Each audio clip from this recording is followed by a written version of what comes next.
ગુજરાતના પૂર્વ શિક્ષણ મંત્રી ભૂપેન્દ્રસિંહ ચુડાસમા ગીર સોમનાથની મુલાકાતે પહોંચ્યા હતા, જ્યાં તેઓએ સુપ્રસિદ્ધ પ્રાંચી તીર્થ આવેલ માધવરાયજીના દર્શન કર્યા હતા। દેશમાં 400 બેઠકો અને ગુજરાતમાં 26 બેઠકો ભાજપની આવે તેવી પ્રાર્થના કરી હતી, જેમાં ભૂપેન્દ્રસિંહ ચુડાસમાએ જણાવ્યું હતું કે લોકસભાની ચૂંટણી 2024ની સમગ્ર દેશ રાહ જોઈ રહ્યો છે, જેમાં ભાજપ દ્વારા મોટાભાગની યાદી બહાર પાડી દેવામાં આવી છે। ભાવનગર, અમરેલી અને જૂનાગઢ આ 3 બેઠકો પર હજુ ઉમેદવારોના નામ જાહેર કરવાના બાકી છે। ગુજરાતના પૂર્વ શિક્ષણ મંત્રી અને ભાવનગર, અમરેલી અને જૂનાગઢના પ્રભારી તરીકે નિરીક્ષણ તેમજ મતદારોનો સંપર્ક અને કાર્યકર્તાઓ સાથે મીટિંગ કરી આજકાલમાં આ 3 બેઠકોના નામ પણ જાહેર કરી દેવામાં આવશે।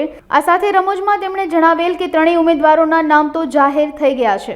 આખા દેશમાં 2024ની સામાન્ય ચૂંટણીઓ એમાં 400 થી વધારે બેઠક મેળવવા માટે અને ગુજરાતમાં ત્રીજી વાર તમામ 26 બેઠકો મેળવવા માટે આખા દેશમાં અને રાજ્યમાં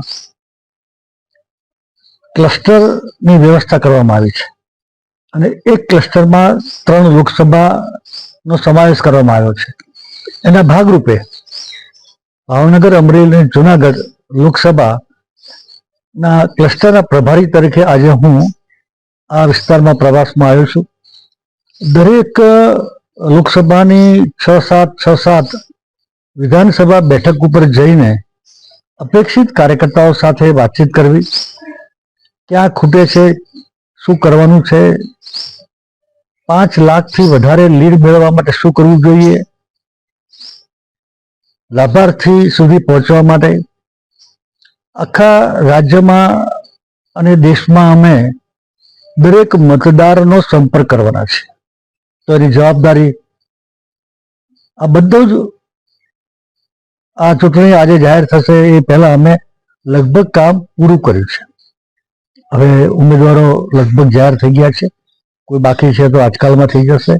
એના ભાગરૂપે અમે અહીંયા આવ્યા છીએ તો રસ્તામાં ભગવાનના આશીર્વાદ પણ લીધા છે અને એ આશીર્વાદના ભાગરૂપે અમે ગુજરાતમાં 26 અને દેશમાં 400 ને પાર નરેન્દ્રભાઈની જે ઈચ્છા છે આ દેશના વિકાસ માટે। ઓકે, નામ જાહેર થઈ ગયું? અરે કમળ